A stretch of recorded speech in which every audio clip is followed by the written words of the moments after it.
I kept hearing, I'll think about it every single time. Then I changed three things that had nothing to do with my price, and strangers started paying me before I even pitched. Most people think the reason people don't buy is the price. It's probably not the price. I believe that for the longest time. I thought if I made it cheaper and if I threw in more bonuses, people would finally say yes. They didn't. They kept saying, let me think about it, and then disappearing. I couldn't figure out what I was doing wrong. The problem wasn't my price, it was trust. People didn't trust me enough yet. I'm going to walk you through three fixes that changed everything for me. The third one made the biggest difference, but each of them build on each other. So stay with me. The first fix: stop talking about what your product does. Start talking about the problem it solves. I used to lead with features. I'd rattle off everything included, every detail, every spec, and people's eyes would glaze over because here's what your audience is actually asking when they look at anything you offer. They're not asking, what features does it have? They're asking, how will this make my life better? That's it. That's the only question that matters. Nobody buys a drill, they buy a hole in the wall. Nobody buys a haircut, they buy confidence. Nobody buys AI software, they buy more time and better results. Nobody buys website traffic, they buy more customers.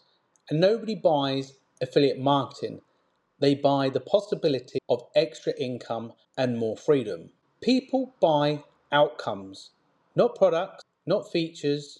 When I finally understood that, everything shifted. Because when your audience hears you describe their exact problem in the words they use in their own head, they already trust you more than someone rattling off features. They think, this person gets me, and the feeling of being understood, that's worth more than any discount you can ever offer. So if you're stuck right now and thinking about lowering the price, stop.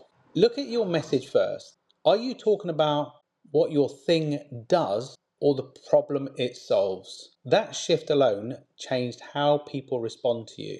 Now, here's where it gets interesting. The second fix. Trust is built through education, consistency, and real proof, not polished highlight reels, real stories, real experiences. The kind of thing that makes someone watching feel like they're not alone. Here's something I have learned the hard way. People rarely buy the first time they see you. I used to get so frustrated. I put something out there, someone would see it, and they wouldn't buy. I'd take it personally. But that's just how it works. People buy after multiple positive interactions where you showed up and actually helped, not pitched, not sold, but helped. Every time you teach someone something useful, every time you share a real experience, even a struggle, even a failure, you're making a deposit into a trust account. When that account is full enough, that's when they pull out their card instead of saying, let me think about it. Think about it from the other side. When you're about to spend money on something that actually moves you, usually it's not the sales page. It's someone who felt like how you feel right now, who tried the thing and came back to tell the truth about it. That's the proof that they really need. Not a number on a screenshot, a real person saying, I was where you are, and here's what happened. When someone shares a messy middle, the doubts they had, the moment they almost quit, what finally clicked, that's the story that actually lands. That's the thing people remember. That's what makes someone think, okay, maybe this could work for me too. Storytelling is huge here. You could throw statistics at someone all day and they'll nod and forget. But tell them a story about a real person stuck in the same situation they're in right now who found a way through, that sticks. That's what gets someone to actually take action. The more specific you make it, the more believable it becomes. Vague stories don't move people, specific ones do. The exact moment something shifted. The exact feeling before and after. The thing you almost didn't do. Those details are what makes someone watching feel like you're describing their life. And the recognition is what builds real trust, faster than any polished pitch could ever. When someone sees that other real people dealt with the same doubts, the same fears, the same is often going to work for me, that dissolves the resistance. Not because you convinced them, because they saw themselves in the story. You didn't have to be perfect. You have to be consistent, honest, and willing to show up, willing to show the real version of the journey. Now, the third fix. I told you this one makes the biggest difference.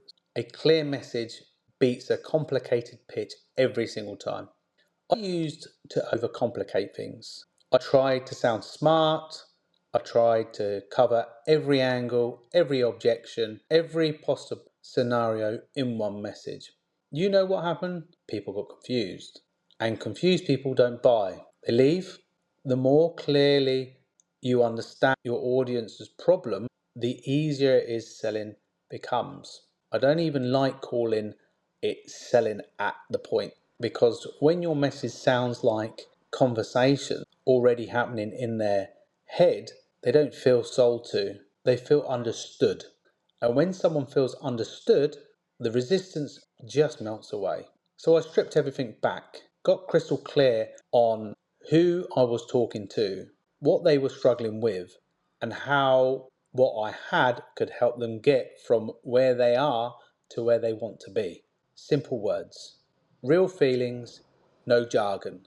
Just a clear message that included, here's a quick way to test yours. Read it out loud. If you stumble over it, your audience will too. If it sounds like a brochure, rewrite it until it sounds like a conversation. The goal isn't to impress anyone. The goal is to make someone feel like you're actually talking directly to them, like you already know what they're dealing with before they even told you. That's when the thing changed for me. Strangers started reaching out. People started buying before I even had to pitch. This message did the work. The trust was already there.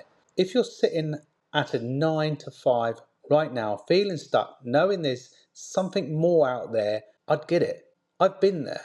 A friend recommended something to me, and when I saw the potential, I went all in. It was a leap of faith. But for the first time in a while, I felt hopeful, fired up. Even my goal is simple: build residual income so I can get my life back, spend time with my family, and see the world without worrying about a paycheck.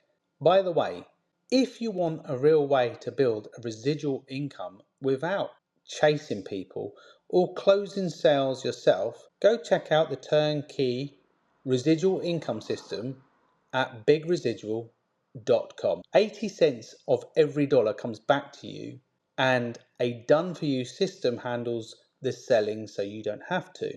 The link is in the description below.